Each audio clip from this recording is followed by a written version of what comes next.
नमस्कार, स्वागत है आपका। आप देख रहे हैं भारत एक्सप्रेस और मैं हूं आपके साथ आनंद विजय सिंह। हमारी खास पेशकश, दिल्ली की जंग, पूरे देश की नजर। जी हां, दिल्ली की 7 लोकसभा सीटों के लिए इस बार आमने सामने का मुकाबला है। अब से पहले 3 चुनाव में यह टक्कर बीजेपी, कांग्रेस और आम आदमी पार्टी के बीच होती रही, लेकिन 2024 के आम चुनाव में राष्ट्रीय राजधानी के अंदर कांग्रेस और आम आदमी पार्टी ने हाथ मिला लिया है। विपक्षी गठबंधन इंडिया में दोनों दलों ने सीटों का आपस में बंटवारा कर बीजेपी के सामने चुनौती पेश की है। आम आदमी पार्टी 4 और कांग्रेस 3 सीटों पर चुनाव लड़ रही है। वहीं शराब घोटाला मामले में बतौर आरोपी अरविंद केजरीवाल को जेल भेजना चुनाव में बड़ा सियासी मुद्दा बन चुका है। इसकी वजह से जहां आम आदमी पार्टी और कांग्रेस में करीबी हुई, दोनों एक साथ आ गए, वहीं पार्टी को सहानुभूति लहर मिलने की भी उम्मीद है। वहीं अपने बूते 370 सीटें जीतने का लक्ष्य लेकर चल रही भारतीय जनता पार्टी पिछले चुनाव की तरह इस बार भी सभी सीटों पर जीतने का इरादा रखती है। बीजेपी ने इस बार उत्तर पूर्वी दिल्ली की सीट पर मनोज तिवारी को बरकरार रखा है उम्मीदवार के तौर पर, और इसके अलावा बाकी सभी 6 सीटों पर नए उम्मीदवार उतार दिए हैं। दिल्ली में 7 सीटों पर जंग, बीजेपी के सामने इंडिया गठबंधन।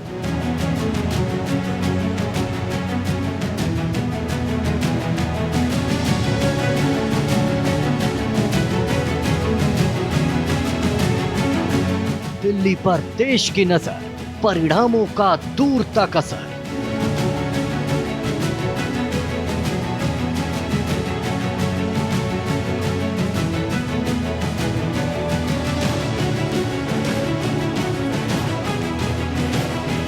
दो चुनाव से भगवा परचम, 24 में विपक्ष का एकजुटता।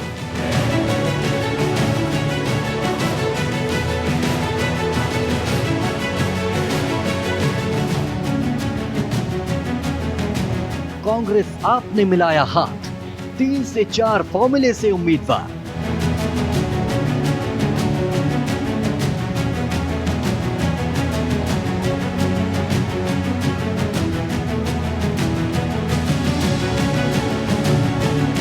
केजरीवाल पर सहानुभूति, विपक्षी में दरार मिटी।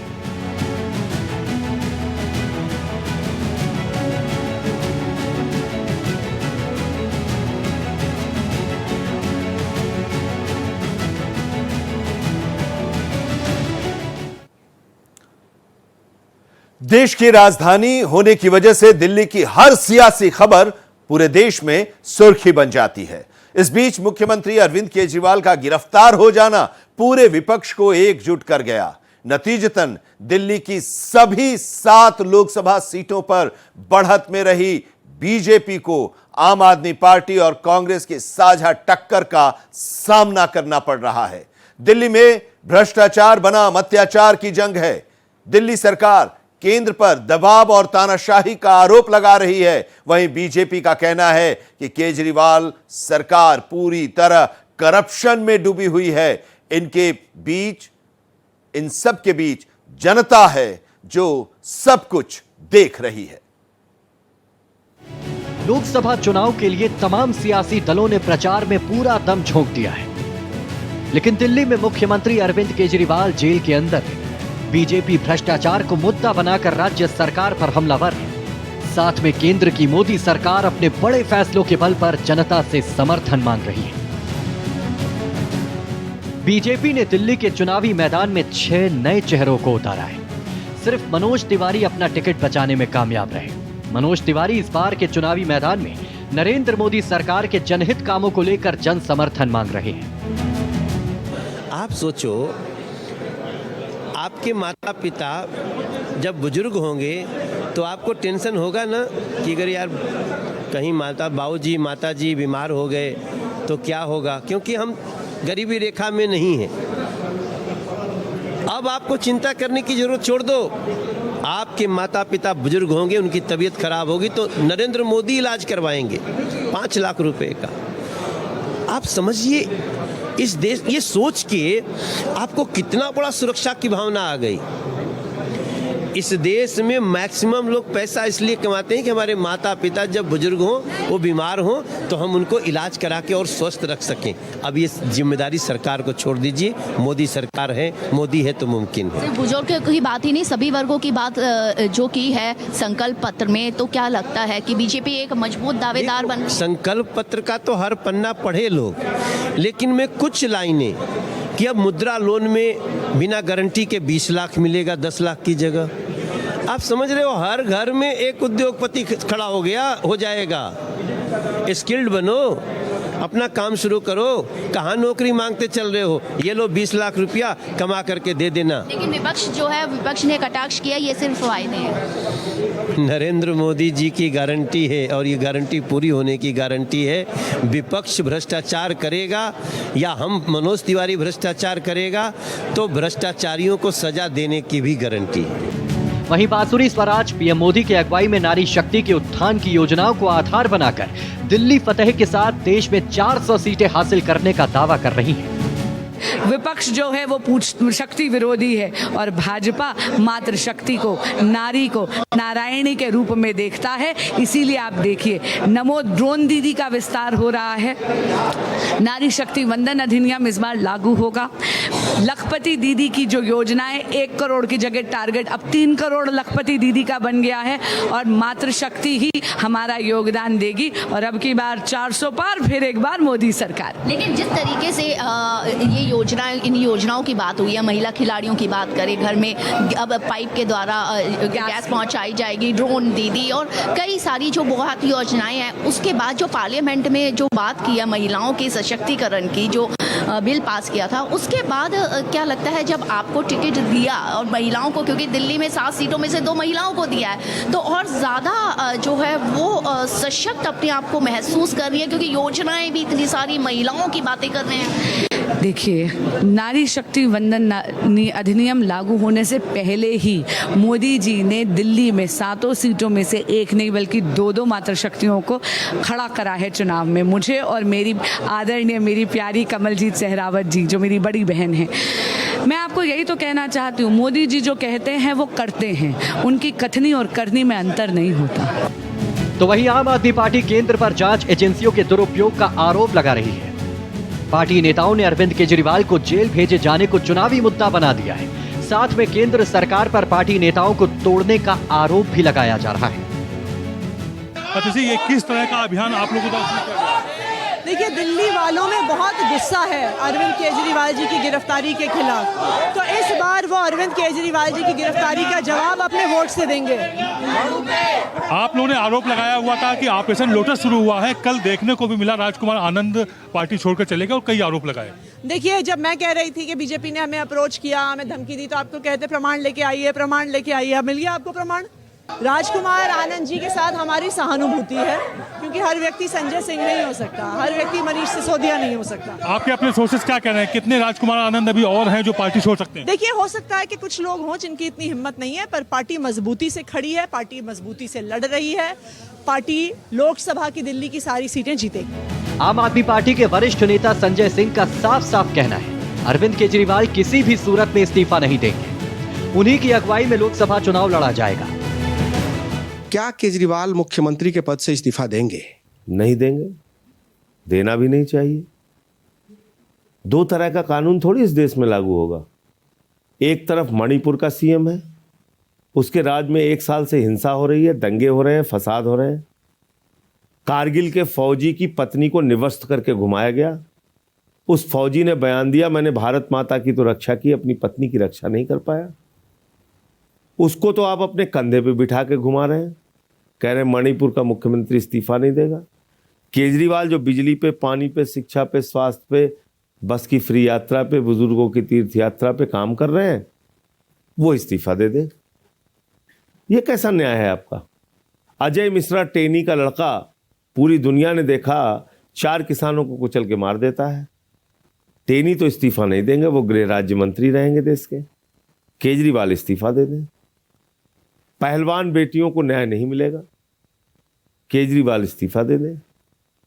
तो इसलिए इस्तीफा देने का तो कोई प्रश्न ही नहीं। चीफ मिनिस्टर की गिरफ्तारी का नतीजा ये रहा कि पहले दूर दूर दिखाई दे रही आप और कांग्रेस अब एकजुट होकर बीजेपी का सामना कर रहे हैं। इस बार दिल्ली के सियासी समीकरण को लेकर लोगों में काफी दिलचस्पी है।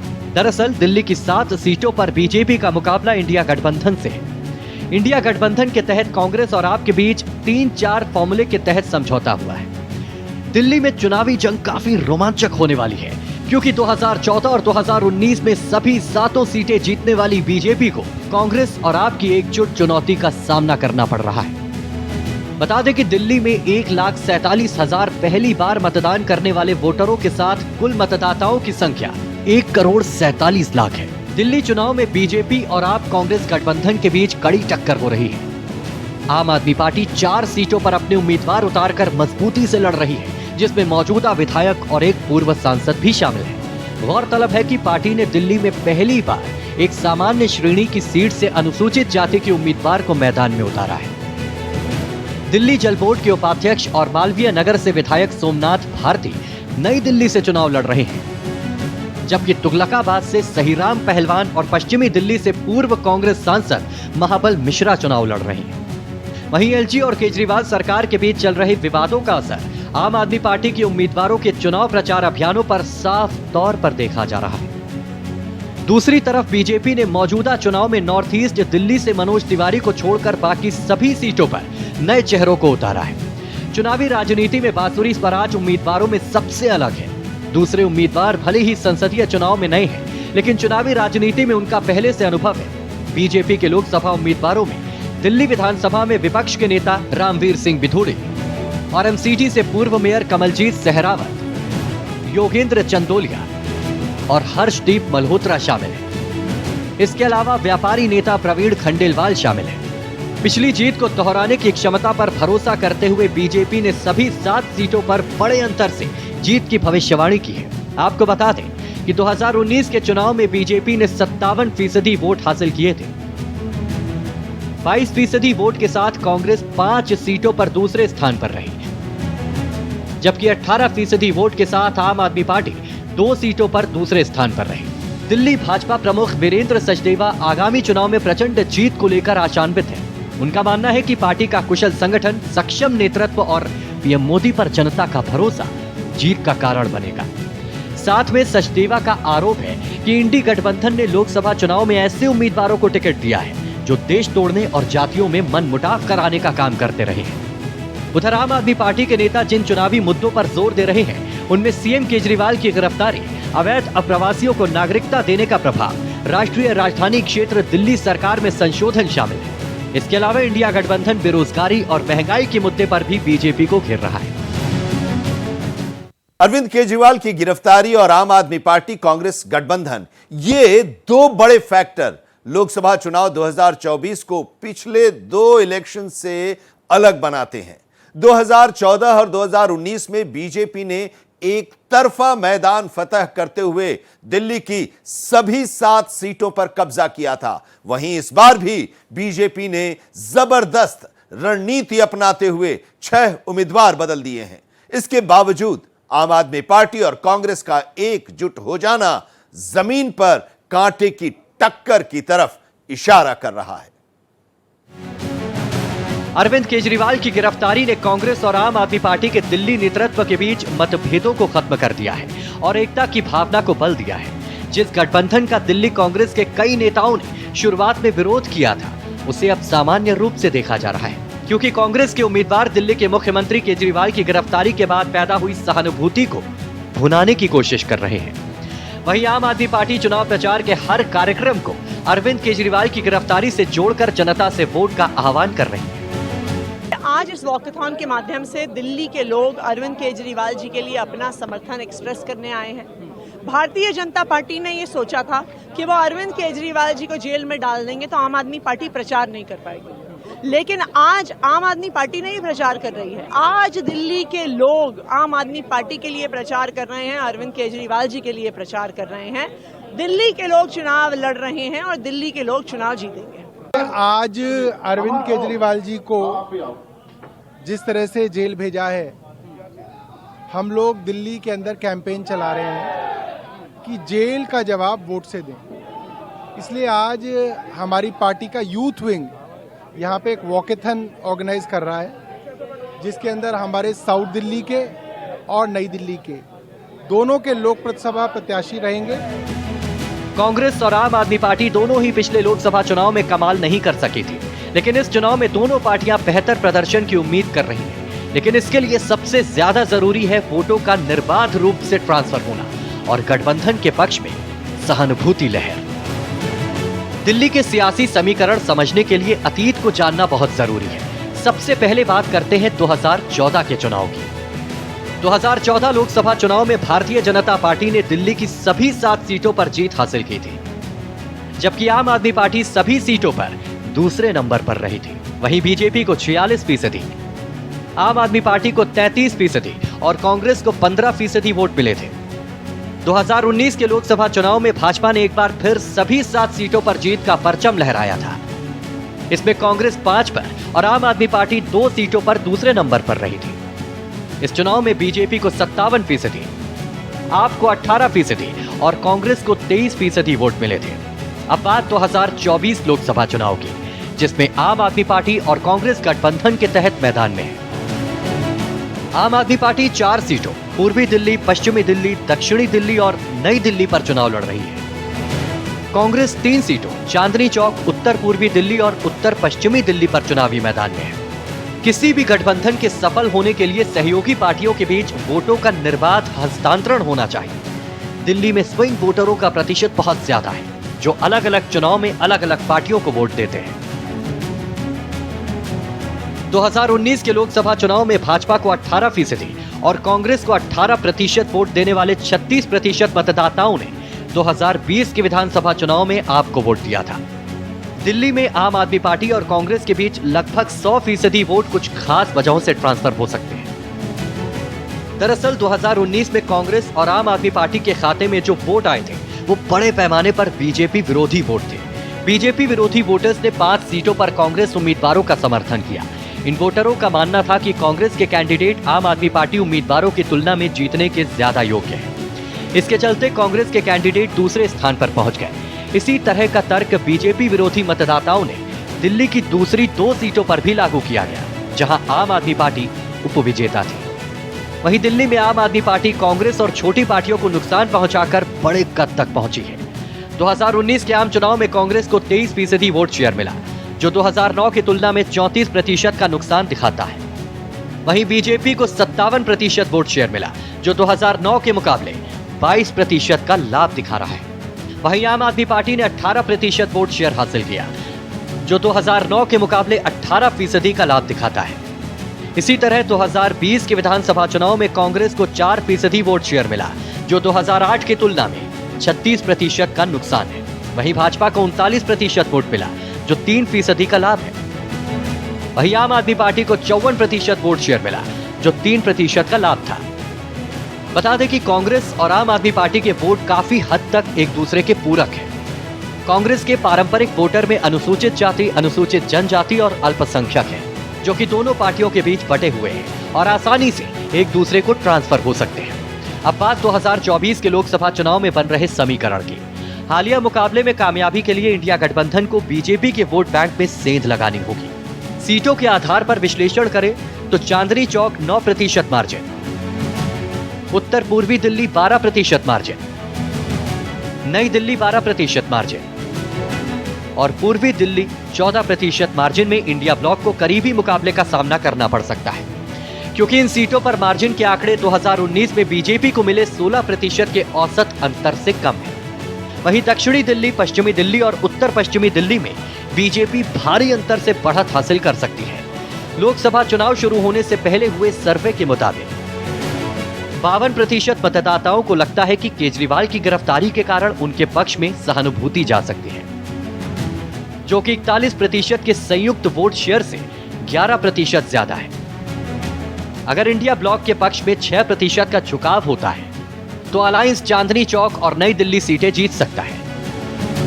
वहीं उत्तर पूर्वी दिल्ली और पूर्वी दिल्ली में कांटे की टक्कर हो सकती है। चांदनी चौक, उत्तर पूर्वी दिल्ली और पूर्वी दिल्ली संसदीय क्षेत्रों में मुसलमानों की अच्छी खासी आबादी है। एक पोल के मुताबिक 2019 में 68% मुसलमानों ने कांग्रेस को और 18% ने आप को वोट दिया था। ये वोट एक पार्टी से दूसरी पार्टी में आसानी से ट्रांसफर हो सकते हैं। वहीं उत्तर पूर्वी और पूर्वी दिल्ली में पूर्वांचली मतदाता अहम भूमिका निभाते हैं। कभी कांग्रेस के समर्थक रहे ये वोटर लोकसभा और विधानसभा चुनाव में बीजेपी और आप के पक्ष में जाते रहे हैं। बीजेपी ने सत्ता विरोधी लहर को बेअसर करने के लिए दिल्ली में मनोज तिवारी को छोड़कर सभी सांसदों को बदल दिया है। चांदनी चौक सीट पर बीजेपी के प्रवीण खंडेलवाल का मुकाबला कांग्रेस पार्टी के पुराने योद्धा जेपी अग्रवाल से है।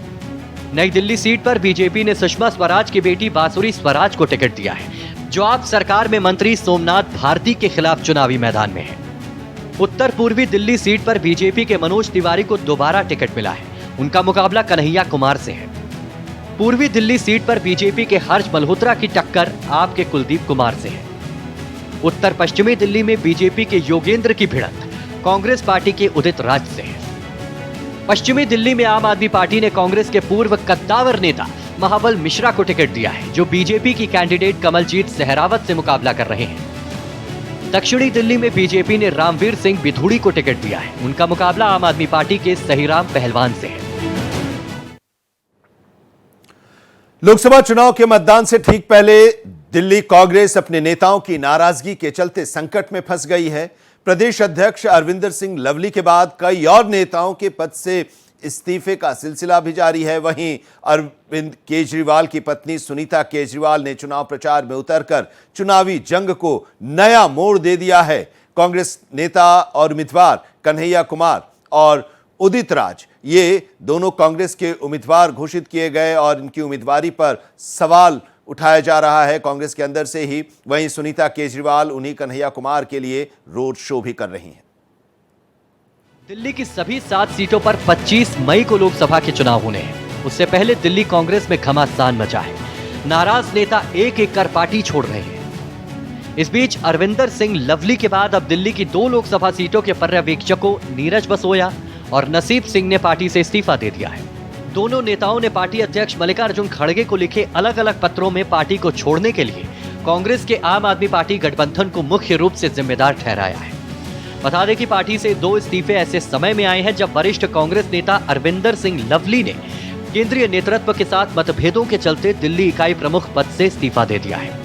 अरविंद सिंह लवली ने अपने इस्तीफे में बताया कि वो दिल्ली में आम आदमी पार्टी से गठबंधन के खिलाफ थे।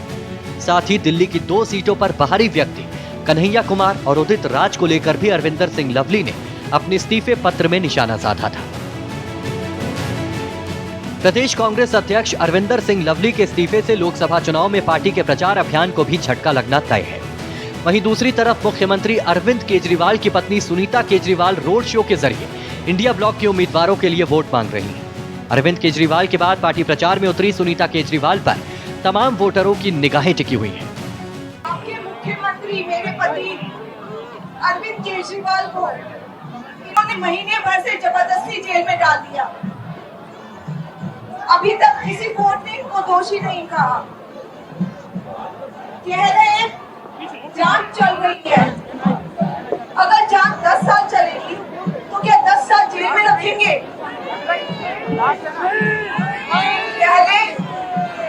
इससे पहले आदमी तब जेल जाता था जब अदालत उसको दोषी बताती थी। अभी इन्होंने एक नया सिस्टम निकाला है। कहते हैं जब तक जांच चलेगी, जब तक मुकदमा चलेगा, जेल में रखेंगे। ये तो सरासर गुंडागर्दी है, तानाशाही है इनकी। 22 साल से शुगर है अरविंद जी को, 12 साल से इंसुलिन ले रहे हैं, 50 यूनिट हर रोज लेते हैं। जेल में गए, इनकी इंसुलिन बंद कर दी।